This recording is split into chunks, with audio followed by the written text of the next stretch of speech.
Welcome to the University Writing Center, Center for Teaching Excellence, and Office of Graduate and Professional Studies joint effort to bring Tony Silva here to talk about supporting international students writing at the graduate level.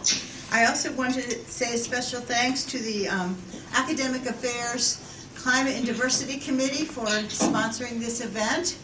We're actually paying for it, let's be honest. We're sponsoring, they're paying. Tony Silva is a professor of English in the Department of English at Purdue University, where he directs the graduate program in second language studies and teaches graduate courses for PhD and MA students, as well as provide writing support and courses for graduate and undergraduate international students. So I think you can tell just from this that Purdue has a fairly well-developed international student support system that we might be lacking here at Texas A&M. This event is one way that we want to kick off a new emphasis on supporting international graduate student writing. And another element of doing so is that we have this year hired, and I'm looking for her in the audience, Alexis Smith in the back here, as an expert for us in the Writing Center on international student writing. So she's going to be helping us after this kickoff event continue to develop programs that we hope will be of use. So we are always interested in your feedback in that area. Dr. Silva founded the Journal of Second Language Writing with Yona Ilecki, and they co-edited it from 1992 to 2007. And then with Paul Key Matsuda, he co-founded and co-hosted the Symposium on Second Language Writing from 1998 to 2013, and he co-edited essays in the volume on second language writing in 2001. In Landmark Essays in ESL in 2001, in Second Language Writing Research, and Perspectives on the Process of Knowledge Construction in 2005, and Practicing Theory in Second Language Writing in 2010. So he is somebody whose work I have much admired for his ability to bring linguistics and writing together, and I think that you will find his talk today instructive and useful, and I'm going to ask him to step up now and do his show for us. Howdy. Howdy. Good job. I did not tell him that. I had to ask what I was how I was supposed to greet you, and that was the way. So, good afternoon, and thanks for taking time to come over and see me. Can you hear okay in the back there? Great. So as Valerie said, I'm Tony Silva, and I'm a professor in the English department at Purdue in West Lafayette, Indiana. Welcome. Greetings from the Boilermakers in West Lafayette, where I currently direct, as you mentioned, the graduate program in second language studies, a PhD program primarily. And I also directed the ESL writing program for 25 years, from 1991 to 2015. And they finally gave me a break and assigned somebody else to do it. The program's purpose was and is to provide writing support courses for both undergraduate and graduate international students. Also, I have experience directing international student dissertation committees. Of the 57 doctoral committees that I've chaired or am chairing at Purdue, 38 or 67% of the students were or are international students from a variety of countries. And I just love to read the names of the countries because it's so much fun. Argentina, China, Colombia, Germany, Iran, Japan, Korea, Lebanon, Libya, Macedonia, Nepal, Saudi Arabia, Singapore, Taiwan, Russia, Thailand, Turkey, Ukraine, and Vietnam. I'm so excited to have the opportunity to work with people from so many different countries. It's enriched my life greatly. Finally, since 1982, the primary focus of my research has been second language writing and writers. The focus of my talk today will be on international graduate student writers. To put my talk in context, I'd first like to talk more generally about international students in the United States. Some facts and figures. According to the most recent data available, 2016-2017, from the Institute of International Education, there are a total of more than 1 million international students in institutions of higher education in the United States. 1,078,822 to be exact. And from here on out, I'll round up numbers to avoid tedium. Anyway, these international students make up 5.3% of all students enrolled in U.S. colleges and universities. The states with the largest numbers of international students are California, New York, and Texas. Most international students in the United States come from China, India, South Korea, Saudi Arabia, and Saudi Arabia. Their primary sources of funding include personal or family, current employment, U.S. college university, that is typically in the form of research or teaching assistantships, and foreign government/university. The most popular fields of study, excuse me, the most popular fields of study for these students are engineering, business and management, and math and computer science. The foregoing numbers referred to all international students, graduate and undergraduate. But I'd like now to turn to graduate student matters. There are 391,000 degree-seeking graduate students in the United States. Of the degree-seeking graduate student population, 61% are master's students and 32% are doctoral students. 3% are professional students and 4% are unspecified graduate students, which I don't really understand what that means. But according to data from the National Science Foundation, international students make up the large majority of full-time students in many graduate science and engineering-related programs. Their numbers have been rising much faster than the numbers of domestic graduate students.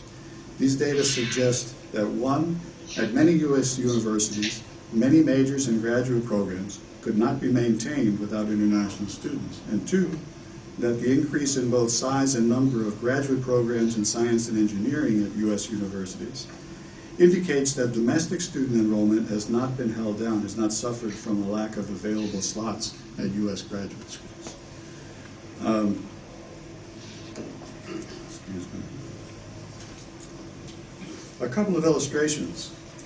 Between 1995 and 2015, the number of full-time domestic students enrolled in the graduate computer science programs increased by 45%, from 9,000 to 13,000, while the number of full-time international graduate students increased about 480%, from 8,000 to 46,000. Let's see, I'm sorry, I'll put that up in here. During the same time frame, in electrical engineering, the number of full-time domestic graduate students increased by 17%, from 9,000 to 8,000, while the number of international graduate students increased by 270%, from 9,000 to 33,000. So, as we look at slide number 4 up here, here's some additional data from the same report on fields of study whose international graduate student population is larger than their domestic graduate student population. As you'll see, the percentages range from 81% to 53% on this list. Now, let's go down in here. You'll see the theme: electrical engineering, petroleum engineering, computer science, industrial engineering, statistics, economics, mechanical engineering, civil engineering, chemical engineering, pharmaceutical sciences, metallurgical engineering, agricultural engineering, and agricultural economics. Why do domestic undergraduates in science and English not go on to grad school? The conventional wisdom, which seems accurate, is that domestic undergraduates in these fields can command handsome salaries without graduate degrees. Okay. Move over to Texas. According to data from the International Institute of Education, the total number of international students in Texas colleges and universities is 85,000, the third largest international student population of any state in the United States. As you can see, there are substantial numbers of international students at UT Dallas, UT Arlington, Texas A&M, College Station, UT Austin, and Houston Community College System. Many of these students come from India, China, Mexico, Vietnam, and South Korea. And it's estimated that these students contribute more than $2.1 billion annually to the Texas economy. To move on to Texas A&M. According to International Student Services at TAMU, accounts for about 8% of international students in Texas. These students come from 127 different countries, but most come from China, India, Mexico, South Korea, and Iran. About 73% of the international students here are graduate students. Roughly 55% of these graduate students are in doctoral programs and 45% in master's programs. The top areas for graduate study are engineering, science, agriculture and life sciences, and business. And it's estimated that these students contribute approximately $172 million per year to College Station and its surrounding community. This talk's getting a little dry, I'm going to have to. All right. I'd like to move on to what I call the international graduate student experience, which I think many of you have had here. So, I'd like to move now to a description of the international graduate student experience in the United States, as seen by me. I'd like to note first that the following account of challenges in second language writing are based on research that I have done that involved analyzing the findings of a large number of empirical studies comparing first and second language writing, from observations from my work with second language writers, and from my own experience writing in a second language. In any case, I offer some caveats. 1, my claims are tentative. 2, while I offer generalizations, I recognize that each ESL writer is unique. And 3, I do not see second language writers as deficient in any way. We are, after all, typically proficient writers in our native languages. Thus, I see their performance in second language writing as an additive rather than a subtractive phenomenon. Now, imagine, if you will,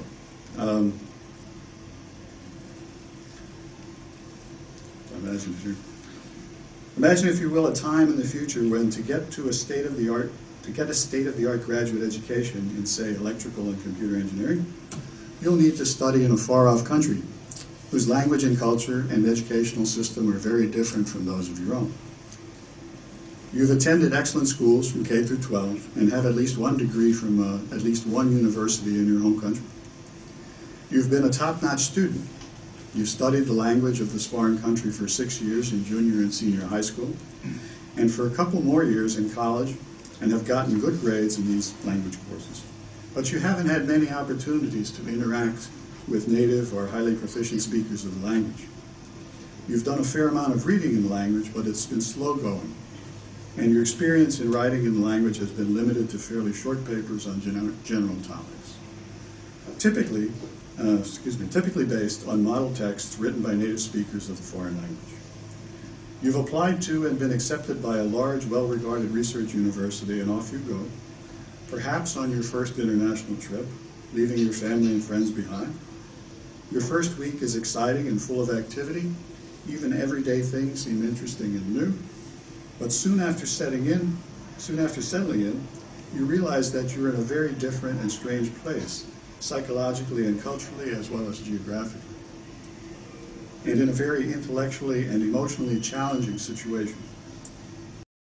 During your first semester, you find yourself in 3 demanding courses in which you are one of a small number of students from your country, of students who speak your native language. On top of that, you're also working as a research or teaching assistant. You're surprised and somewhat dismayed to find out how little you understand about what your teachers are saying. It was much easier to understand this foreign language in your classes back home. You're frustrated at how long it takes you to do and comprehend the required reading for the courses, and by your difficulty in writing in the foreign language.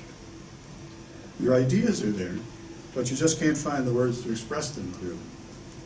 You've been getting much lower grades on your assignments than you used to back home, and you're having a hard time figuring out what your teachers want you to do. And all this is only part of what you're up against. You're also trying to figure out how to adapt to living in this new place. You often feel isolated, overwhelmed, and unsure of yourself. And you're wondering how, or if, you're going to be able to live like this for the next few years. I'd like to talk a little bit about writing challenges that are faced by second language writers, graduate writers. More specifically, talk first about challenges with regard to composing processes. You may find that your composing process overall is much more difficult and less effective. You may need to spend more time decoding writing assignments or prompts and still feel unsure that you've understood and addressed them appropriately. You may find it more difficult to set goals and to plan your writing. You might find yourself devoting more time and attention to generating material than you would when writing in your native language. In spite of this, you may not be able to generate much useful material or organize it to your satisfaction. You may find transcribing, that is, getting words down on paper, more laborious and less productive. You may spend more time referring back to the assignment or prompt or consulting a dictionary to find the right words to express what you want to say. You might need to pause more often, write more slowly, yet produce less written text than you could in your native language. You might have more difficulty reviewing and reflecting on your text. You may be more preoccupied with revision, especially with regard to language issues. You may revise more but less effectively, and you may be less able to revise by ear, that is, making changes on the basis of what intuitively sounds good or right. I'd like to talk a little bit more about challenges in terms of written text. In terms of written text, your writing may contain more errors overall, and errors of all types, morphological, lexical, syntactic. You may have difficulty with grammatical elements in English that don't even exist in your native language, that is, you will exhibit a written accent. Your text might seem less complex and less mature. Your text may seem inappropriate in terms of, for example, style or tone or voice, directness, explicitness, auditativeness. Your text may seem lacking in coherence and cohesion. Coherence having to do with the connection of ideas, cohesion with the connection of sentences and elements. Your sentences may be too short or too long. You may have difficulty with sentence processes such as coordination, subordination, conjunction, and modification. Your vocabulary may be much more limited. You may have difficulty finding the right word, the appropriate synonym or idiom or collocation. You may feel unable to express yourself in a nuanced manner. You may find that writing an argument or telling a story is done quite differently in English. You might also find differences with regard to such matters as paragraphing, transitions, closure, other issues at that level. You may find yourself at a clear disadvantage when writing under time constraints. And you may find that incorporating material from other texts, that is, citation and documentation practices, may be very different in the foreign language. Okay. A little more on other writing-related issues. There are also a number of writing-related issues of special importance. I'd like to talk about 3 of them here: reading, group work, and class participation. Okay, as I sort of mentioned before, reading may take a lot longer in the foreign language. What would take 1 hour reading in your native language might take 3 to 4 hours reading in the foreign language. This is mostly due to language proficiency, primarily a vocabulary issue, but there are also issues with long, complex sentences. But it may also be an issue of cultural difference, specifically culture-bound terminology or assumptions regarding what you might know about the culture in which the foreign language is embedded. When reading in a second language, you may understand a text literally, but may not get the subtext or be able to identify such things as humor or nuance. You may understand the denotation, but not the connotation. Here's testimony from a student, one of my former students. When I read my textbooks, I can read the words but not understand a single thing. It's extremely difficult to understand science textbooks because the writing is much more complicated. It takes much more time to read and understand the material in our second languages. Just last night, when I read my physics textbook, it took me 4 hours to read and understand 25 pages. Group work is another area in which you may experience difficulty due to primarily to cultural or educational background issues and second language proficiency also. You may never have done group work as it's done in the new context. You might also have different expectations about group dynamics. You may have real or imagined difficulties in expressing yourself in speaking and understanding others when listening. Taking classes in the foreign language for 12 years at home may not guarantee adequate speaking and listening ability. Your classes may have been limited to reading, writing, and grammar study. Additionally, you may not have had any opportunities to talk to native or highly proficient speakers of the language at home, and it may take you a while before your latent oral and oral ability in the foreign language kicks in. Testimony from a student here. I had a recitation class in physics once a week, and all the students were asked to sit in a small group. There were 5 of us, and I was the only non-native speaker in that group. It was hard for me to catch and understand what they said, and sometimes I pretended to go to the restroom just to avoid the discussion. I felt very stupid that I couldn't contribute anything to the group. Difficulty in participation in class may be similar to that in group work, only scarier, because it involves a larger audience and a greater possibility for serious embarrassment. Imagine the situation. It takes you so long to process what people are saying, both literally and in terms of the subtext, that by the time you formulate a question or a comment, the discussion has moved on to another topic. Testimony from a student here. I think the biggest problem I have is the lack of confidence in speaking English. For example, it's hard for me to communicate with my friends in recitation class. It was a small class and most of them were Americans. I didn't have a chance to start a topic or chat or ask them a question. I was afraid they might laugh at me or just ignore my questions. Okay, now I would like to inject some personal experience into my talk. This is called A Lesson in Humility, a digression on my experience in Spanish 301. At this point, like I said, I'd like to add some personal experience. During my sabbatical last spring, I decided to take a course. I thought that since I'd been a language educator now for 30 plus years, it might be a good idea to take a language class, to put myself back in the learner's shoes, so to speak. I decided to take a Spanish course. I wasn't taking a big risk here because I have a BA in Spanish.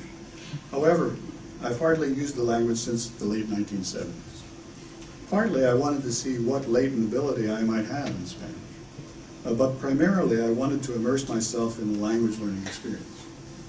So I took the Spanish department's placement exam and placed into Spanish 301, 5th semester Spanish. And I signed up. To make a long story short, it was a very good thing and a very humbling experience. I had a great teacher, and my classmates, 15 young women and 4 young men, did not seem fazed to have a white-bearded senior citizen in their class. I expected no deference, and I got none. Anyway, this class had a fairly extensive written component. I had to do short written responses for my homework every day. I had to do short written responses in each of our 3 major tests. I had 4 short reviews, 250 words, of assigned Spanish language videos to be done at home. And I had 3 in-class compositions based on short stories we read. These compositions had to be written in class with a pencil and paper in 45 minutes and had to be at least 300 words long. That was the main criteria. And also I had to do a write-up of an 8-minute oral presentation on a Spanish or Latin American cultural topic. I had to choose from a list, so I picked Salvador Dali, whose life and work I was already familiar with. I found that in doing these writing assignments, I faced virtually all of the writing challenges I previously mentioned, from conceptualization to punctuation. My most traumatic experience was with the in-class compositions, where I discovered a new challenge: writing by hand under time pressure. I was so tense while writing my first in-class composition that my writing hand actually shook, resulting in nearly illegible handwriting, much of which I had to erase and do over again, slowing me down considerably and making me even more nervous than I was. And in addition to that, when I finally did finish, during the last seconds I had left, I found that I was the last student in the room. The rest had finished early and left. Well, at least they left, that's all I know. There was only my instructor waiting patiently for me to finish up and hand in my messy and, in my mind, vacuous text. How's that for kicking the ego? And top it all off, because I've been clutching my pencil so tightly, the muscles in my right forearm had stiffened up so much that they were sore for a week. So, the lesson in humility reminded me that after all these years, studying second language writing and writers, I still feel that it is a minor miracle that someone who has learned English as a foreign language or any foreign language in school can go on to produce academic prose in that language for publication. Now I'd like to talk about a little bit of what we tried to do vis-a-vis graduate student instruction at Purdue, called What I Tried at Purdue. As I mentioned before, I directed the ESL writing program for about 25 years. And I tried 3 options. Purdue has had a course on written communication for international graduate students, English 621, on the books since the late 1980s. It's typically been a 3-hour-a-week writing course with a maximum enrollment of 10 students per section, which is graded on a pass-fail basis, 70% or better being a pass. I designed the course with the objectives of making international graduate students become more comfortable with and proficient in writing in English, and preparing them for writing that they would need to do in graduate school and in the workplace. I was very ambitious. The course was open to all matriculated Purdue international students, from first-year MA students to PhD students working on their dissertations, from any school, college, department, or program. The course was not obligatory. The decision to enroll in it was a choice made by students in consultation with their advisors. The course's instructional focus was strategies for writing and the generic, rhetorical, and linguistic features of successful written texts. Course time was roughly evenly split between class sessions and individual conferences, used to respond to students' drafts of the 4 major writing projects. And these projects included an academic biography, that is an account of their academic history, a CV and a general cover letter, what one might use to apply for a job or a grant, a research report analysis, that is a written analysis of a published research report of their choice in their academic area, and a proposal for a conference paper or research proposal, preferably for an actual conference or presentation or research project they hope to do. Students wrote 3 drafts of each major writing project. The first draft focused on content and organization. The second draft focused on language issues. The third and final draft received a grade with specific feedback on strengths and weaknesses. Okay. There were also 8 short activity reports targeting professional development issues in their academic fields that ideally were related to the 4 major writing projects. And these shorter things included a brief description of their field, employment issues, promotion and tenure, professional organizations and conferences, research tools, a description of an influential journal in their field, documentation practices, and research funding.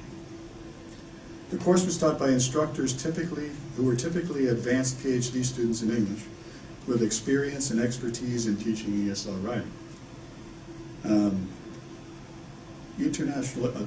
Expertise in teaching ESL writing, international experience, and an understanding of what it's like to write in a second language. Okay, my second option. So this was quite ambitious, and it wasn't particularly successful because I had a hard time maintaining the number of students in the class for different reasons. They couldn't make it or dropped, and so on and so forth. So at some point, I felt the need to try something a bit different. A tutorial option in which each student would meet once a week, one-to-one with their instructor to work on real writing projects that they were doing for their programs, rather than working on assignments created by me for the course. This sounded good in theory, but in practice it turned out that many students who were enrolled told us that they were not asked to write much, if at all, in their programs.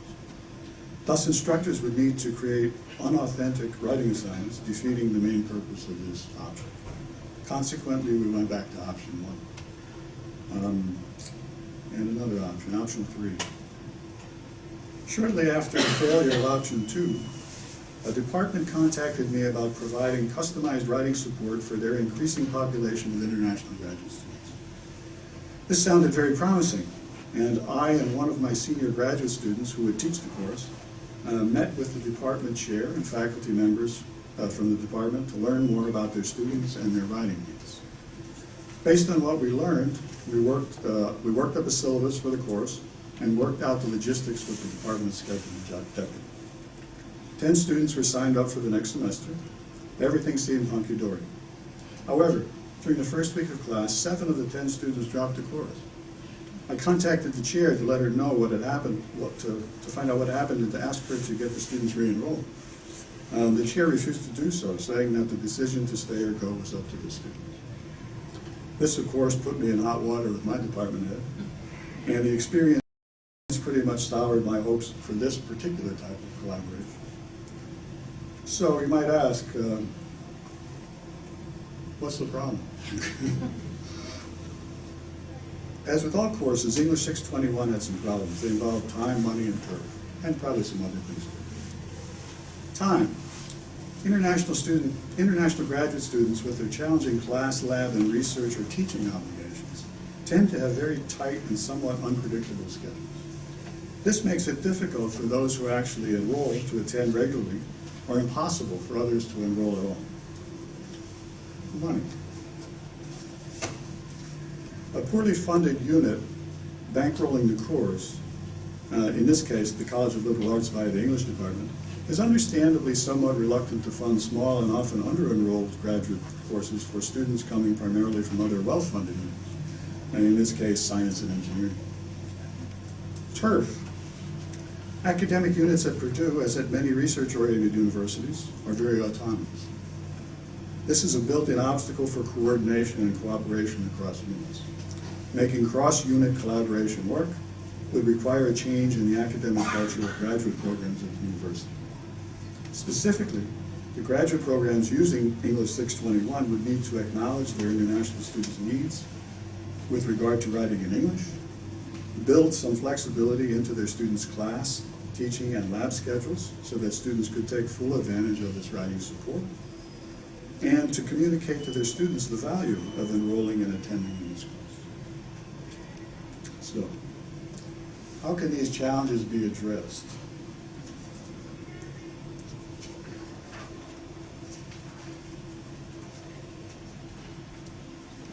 Excuse me, it's sticky paper.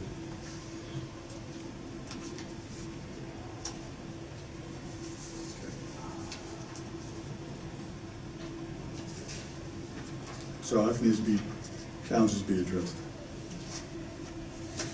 One has to do with admissions. There are a couple of general ways in which these can be addressed. One has to do with admissions, particularly with the use of English proficiency test scores in making admissions decisions. There's an inverse relationship, of course, between English proficiency and the amount of language and or writing support needed. That is, the lower the level of English proficiency students have, the more support they will need, and vice versa. So raising the TOEFL score needed for admission, test of English as a foreign language is what I'm referring to here. So raising the TOEFL score needed for admission, say from 80, the 40th percentile, to 100, the 80th percentile, would very likely lower the amount of support needed. Excuse me. I, of course, recognize that this could have very negative effects. For example, not being able to admit the number of students required to meet teaching and research duties, or not being able to admit otherwise outstanding student prospects due to assumed low levels of English language proficiency.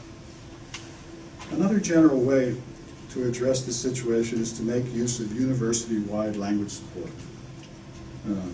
such as writing centers, as you run, intensive English programs, bridge programs, that is, programs which in which conditionally admitted students take a combination of English courses and credit-bearing courses in their academic area, or writing courses or programs designed for matriculating international graduate students.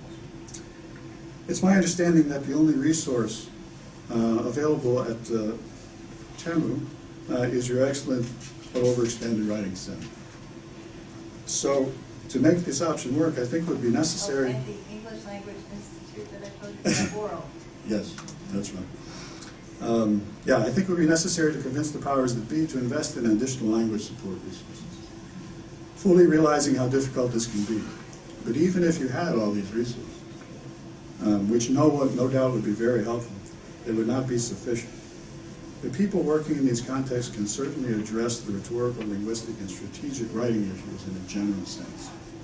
But they cannot be expected to provide the discipline-specific writing assistance that international graduate students need. These students need access to people with deep disciplinary content knowledge and a clear understanding of disciplinary discourse. They need us. So,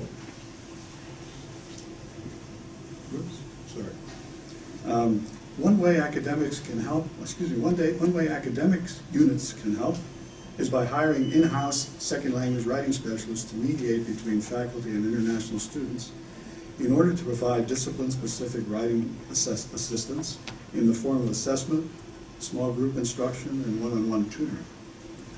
If an academic unit chooses to do this, it's imperative that the writing specialist be reasonably well paid, be provided with a benefits package, be offered multi-year contracts, and be treated as valued members of the unit. And I'm certain that there are plenty of people out there, I know them, with the necessary credentials, experience, and expertise who would be very interested in such a position. So, what can individual faculty members do? Individual faculty members can help alleviate international student writing challenges in numerous ways. For example, think about and write down your expectations for your graduate students' writing. Consider also what will constitute successful writing both in your program, course assignments, preliminary exams, prospectuses, dissertations, and in your discipline in terms of publication. Explicitly share your expectations about writing with your graduate students early on in their programs. Be proactive, don't wait until problems arise. Offer specific and detailed feedback on your graduate students' writing, not just grades and/or general comments. Give students the opportunity to produce multiple drafts of papers and provide feedback on each draft. I suggest looking at first drafts in terms of content and organization, and second drafts in terms of grammar, vocabulary, and punctuation. Give international students additional time for completing writing tasks, especially in-class writing tasks. Make clear the expectation that students should come to see you in your office if they need help. Doing this may be counter to their expectations. One-on-one conferences with professors can be less intimidating than asking questions in class, as the example I gave before. Provide written handouts or class notes in paper or electronic form for students who may not be catching everything in class lectures and discussions. Allow and encourage students who are having difficulty understanding lectures and discussions to record them so that they can review them as needed. Excuse me.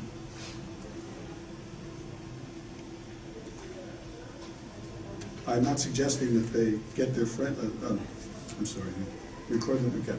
Encourage your graduate students to get feedback from friends on their writing with regard to textual organization and grammar, vocabulary, and punctuation issues. I'm not suggesting that they get their friends to write their papers, but rather to help them with non-content issues. Pair up new international students with more experienced students, mentors, in their program to clue them in on faculty expectations and how things work in the program. Encourage students to take advantage of online resources focused on writing issues. Relevant online writing instruction courses and online dictionaries and translators, these have become very sophisticated and can become excellent learning tools. I'm not suggesting that they write assignments and then translate them, they write assignments, translate them, and hand you in the translation as is. That would be a mess. But rather to use these tools to find the right words or grammatical structures and to back translate their English sentences to their native language to see if what they wrote in English was what they wanted to say.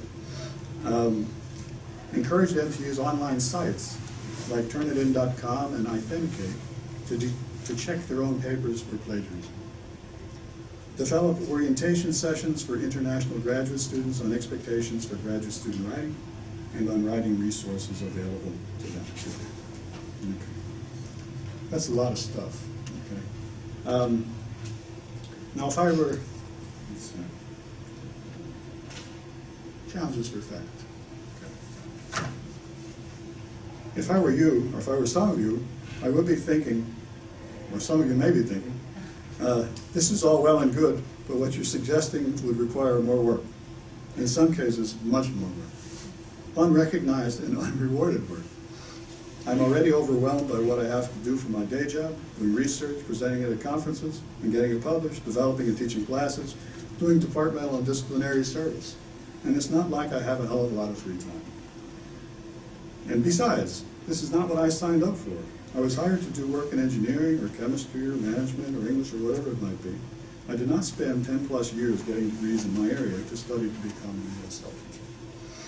All I can say is, I hear you, I hear you, I hear you, I hear you, I hear you. This is not fair. But higher education is now global. This is the new normal. And I don't see it changing anytime soon. And we have to deal with it. My thinking is that we need to do what we can do for our international graduate students. But that should not entail driving ourselves crazy. I believe it's our right, our duty, to make it known that we want to be compensated in some way for this extra work. Having our departments hire more faculty so that we can have fewer advisees and spend more time with them, or hiring more in-house ESL professionals to help out, or course releases, or fewer departmental committee assignments, or monetary compensation, or at least public recognition that we are going the extra mile for our students. So I believe it's very important that we work together to create an optimal situation in which we can see working with international graduate students not as a burden, but as a truly broadening and rewarding experience. So, I'd like to conclude, I'd like to leave you with the following thought. Oops, not that one. Oh, not that one. Not that one either. Okay, there it is. International students are not a problem. They're a blessing. They bring with them important cultural, linguistic, intellectual, and economic benefits. It is an honor and a privilege to have them in our colleges and universities.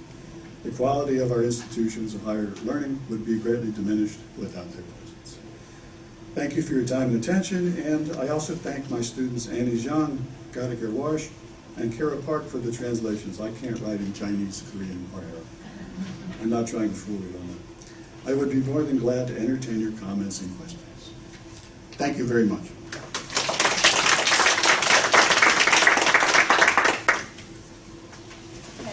Can you moderate your own questions? Please. Can we have Of questions?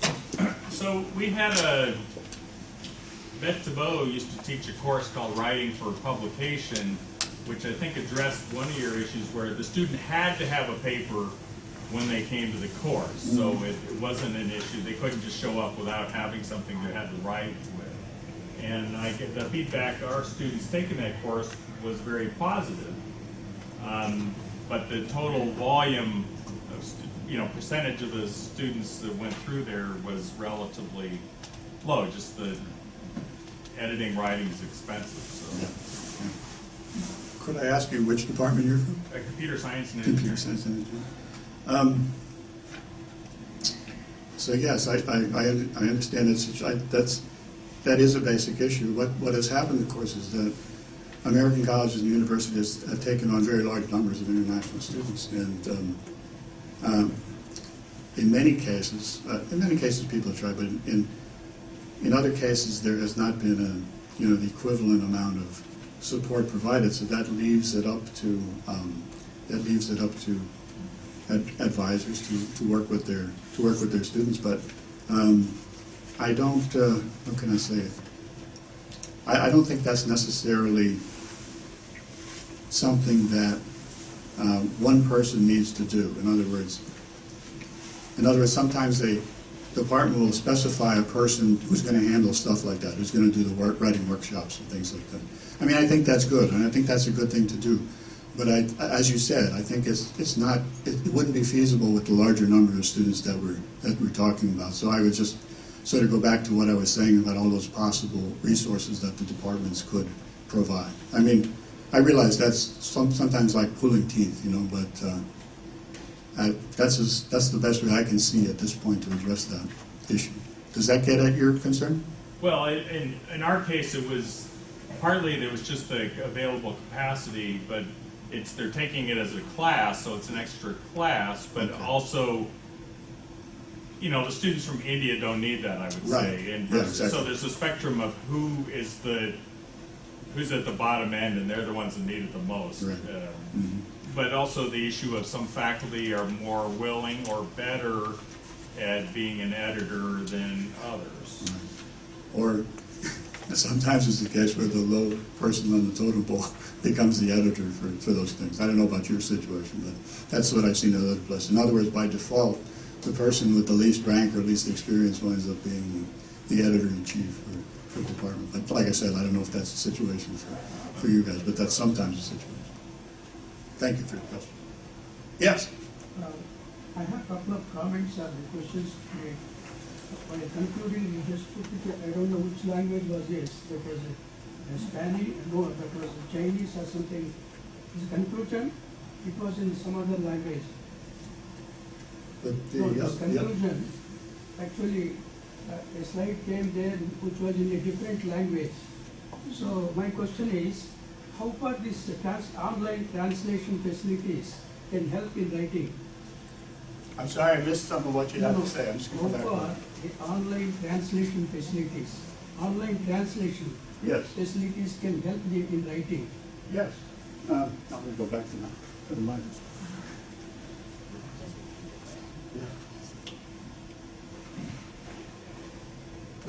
The question was about some of those passages in different languages, and it suggested that people could put these into translators, put these into computerized translators and get it up. Before I took my Spanish class, I didn't have this view. I had a what can I say? I had a prejudice against using language translators. But in my experience, it became very valuable. What I didn't do was just write everything in English and then translate it into the language. What I did was first I used it as a dictionary to find words, and then if I had a sentence that I wrote that I wasn't sure made sense, I would back translate it to English and so on and so forth.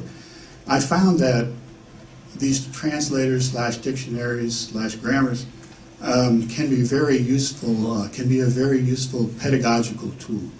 I think. But they're a good pedagogical tool if the person goes back and looks at that translation and makes sure that it works, okay? Because it doesn't always work. They're good. They've become very good in the last few years, but they're not perfect, and sometimes they make big mistakes. So that's my new feeling on that, is that these are useful, these are very useful resources for us teaching writing, but I think we need to talk to the students about how we'd like them to work with them. I think explaining, how we could use these things in a pedagogical way as opposed to just a translation program.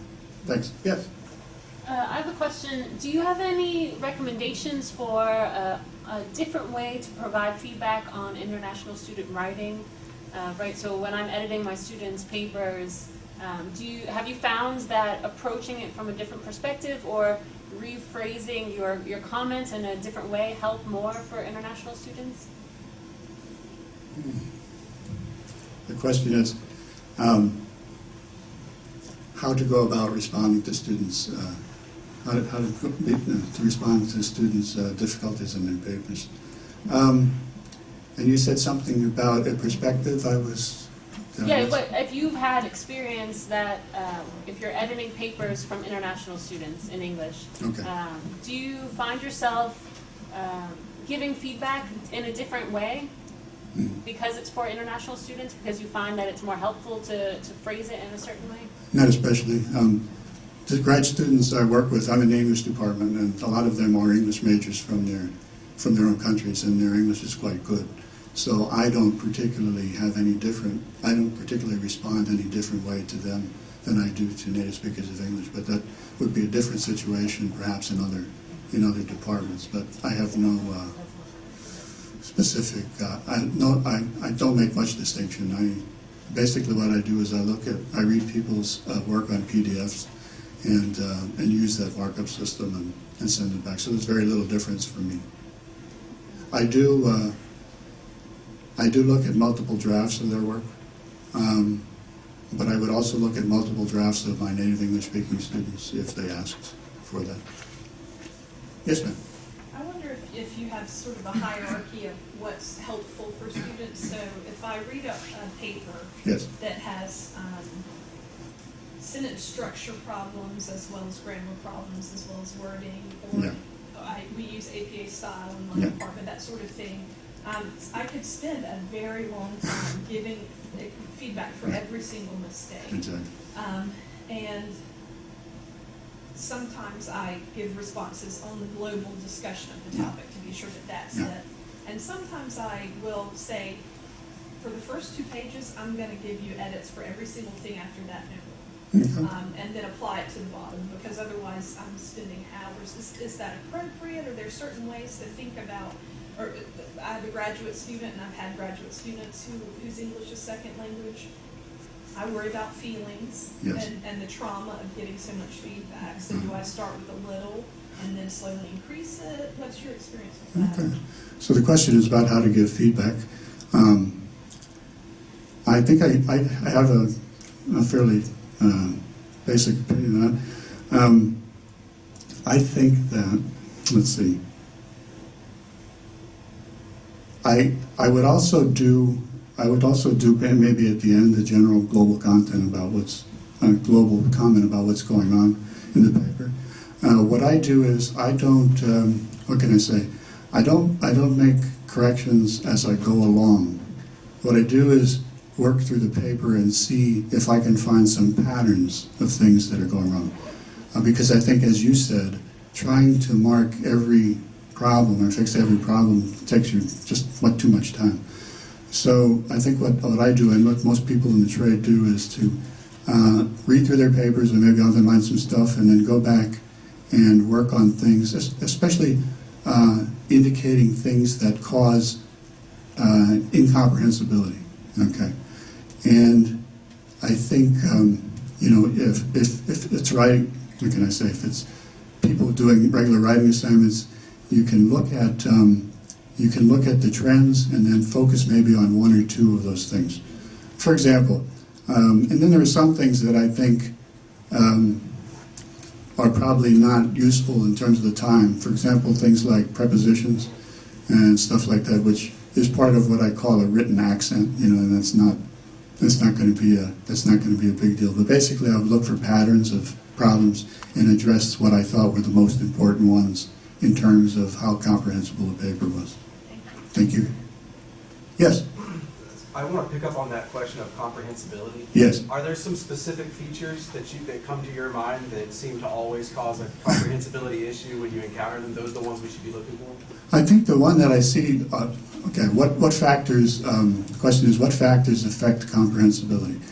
I would say the most serious ones are vocabulary issues. Because using the wrong word can really make a big difference. It's unlikely that a comma splice, or a missing article or something like that is going to cause a problem. If someone's writing very, writing very complex sentences, this may be an issue because, basically the question for me there is, can I process this sentence? And if I can't, there's something that needs to be done. So that you could send the person back and say, could you please unpack that, or could you please decomplexify that a little bit to make your point clearer? So those are a couple of things that I see in graduate student writing that I find useful for myself. Yeah. That's okay. Thanks. Yes. Can you talk a little bit about tolerance and writing with an accent? Yeah. Tolerance and writing with an accent. When people speak with an accent, like we all do, what can I say? People don't get too as bothered about speaking with an accent as in writing with an accent. I'm not exactly sure where that. Well, I can see things are more high stakes, and if you're conversing with somebody, you can always do repair work and figure out what people are doing. But it seems like, but there is, I think this idea of a written accent refers to things that are relatively minor, okay?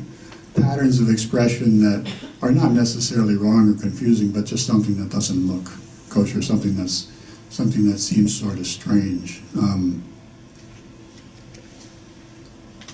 Yeah. Did I get at that? Maybe a little bit more about like what constitutes writing with an accent? Yeah. What constitutes writing with an accent? Use of prepositions, article use, tense problems, all of those things, and all of those things may be negligible in terms of meaning, of getting meaning across, but I think most of them are not things that get in the way of comprehensibility. I'm trying to think of other things too, tenses and. I think I'll leave that there. Yes? I'm graduate student in urban planning. I have a question. So when you suggest us, when you write a sentence or like a project for advisors, will you suggest us write a simple sentence? Simple. Just make it short. So, when you're talking with your advisor, I'm sorry, I missed the second. What? What was the second part of what you said? Just make it simple. Sentence. Make it simple. Simple sentence. Would you suggest writing in single sentences? Would I suggest writing using simple sentences? At first, yes. Okay. I mean, what can I say? That's a reasonable strategy, right? If you want to get your idea across, keep it simple for now.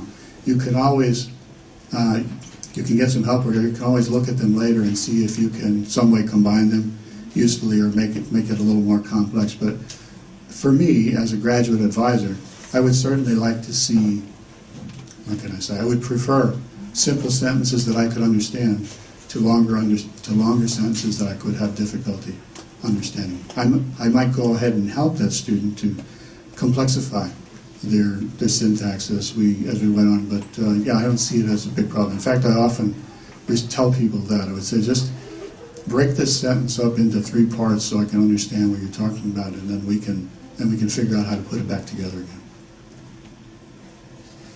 Thank you very much. Thank you very much.